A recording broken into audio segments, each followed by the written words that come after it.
بھارت اسرائیل ہے نہ پاکستان فلسطین جارحیت کا بے رحمانہ جواب دیں گے۔ D G I S P R lieutenant general Ahmed Sharif Chaudhry نے ترکی نیوز ایجنسی سے گفتگو میں کہا، ہم کبھی بھی بھارتی بالادستی کے آگے نہیں جھکیں گے۔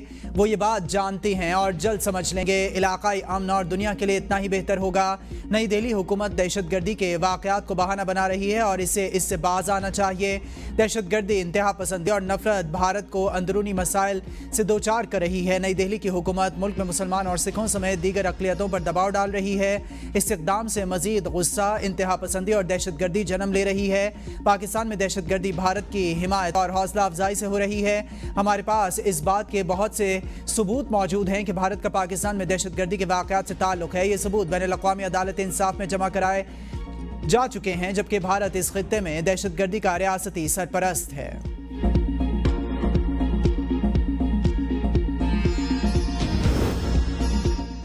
بھارتی جارحیت کے خلاف پاکستانی سفارتی محاذ متحرک، مودی کی سازشیں عالمی برادری کے سامنے لانے کا فیصلہ۔ نائب وزیر اعظم اسحاق ڈار 3 روزہ دورے پر چین روانہ۔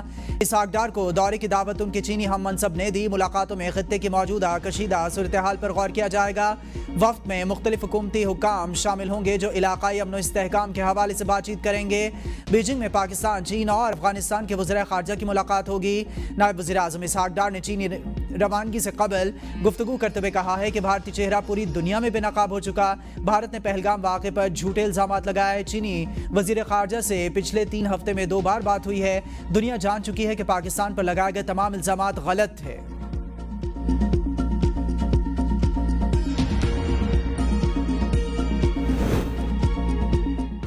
آپریشن بنیان مرصوص، وطن کے سمندری محافظوں کو خراج تحسین۔ وزیر اعظم شہباز شریف کراچی روانہ، پاک بحریہ کے جوانوں سے ملیں گے۔ پاک بحریہ کے سربراہ ایڈمرل نوید اشرف وزیر اعظم کا استقبال کریں گے۔ وزیر اعظم بحریہ کے افسران اور جوانوں سے خطاب بھی کریں گے۔ شہباز شریف کراچی میں قیام کے دوران گورنر اور وزیر اعلیٰ سے بھی ملاقات کریں گے۔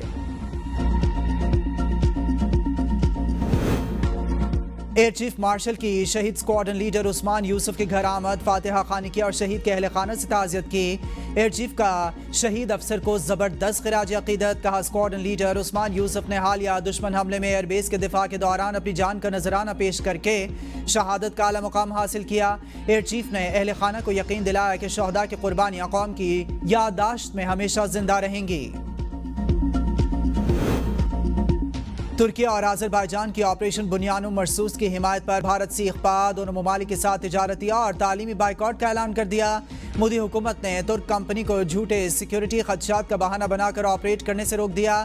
بھارتی ای کامرس پلیٹ فارمز نے ترکی کے کپڑوں کی فروخت بند کر دی۔ ترک سیب اور ماربل کی بھارت میں تجارت شدید متاثر۔ مودی کا جنونی ایجنڈا تعلیمی اداروں پر بھی مسلط۔ ترکی سے تعلیمی روابط منقطع کر دیے گئے ہیں۔ متحدہ عرب امارات، ایران اور خلیجی ممالک سے درآمدات کی سخت چیکنگ۔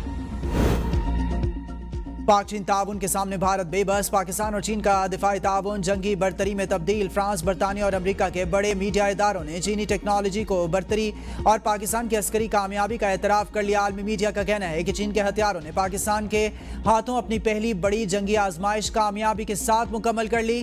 پاکستانی افواج نے حکمت عملی سے بھارت کی عسکری منصوبہ بندی کو بری طرح ناکام بنایا۔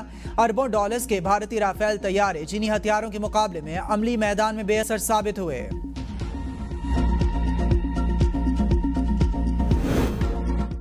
جناح اسکوائر مری روڈ انڈر پاس پروجیکٹ کا 90% کام مکمل۔ وفاقی وزیر داخلہ محسن نقوی نے اعلی صبح جناح اسکوائر مری روڈ انڈر پاس پروجیکٹ کا دورہ کیا۔ تعمیراتی کام پر پیش رفت کا جائزہ لیا۔ تعمیراتی سرگرمیاں مقررہ مدت میں مکمل کرنے کی ہدایت۔ وفاقی وزیر داخلہ کا کہنا تھا کہ منصوبے کے تمام حصوں پر بیک وقت کام جاری رکھا جائے۔ انڈر پاس کی تعمیر سے ایئرپورٹ تا مری اور کشمیر تک سگنل فری کوریڈور کی سہولت ملے گی۔ شہریوں کے وقت کے ساتھ ایندھن کی بھی بچت ہوگی۔ پاکستان اور IMF کے درمیان بجٹ تجاویز پر مذاکرات کا آج سے آغاز۔ مذاکرات 23 مئی تک جاری رہیں گے۔ نئے مالی سال کا بجٹ 2 جون کو پیش کیا جائے گا۔ مذاکرات میں تنخواہ دار طبقے کو ریلیف دینے کے لیے مختلف تجاویز IMF سے شیئر کی جائیں گی۔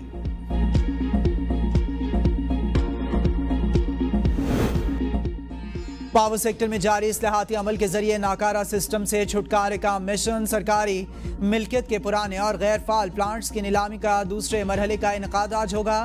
2362 میگا واٹ صلاحیت کے 3 پلانٹس کو فروخت کے لیے پیش کیا جائے گا۔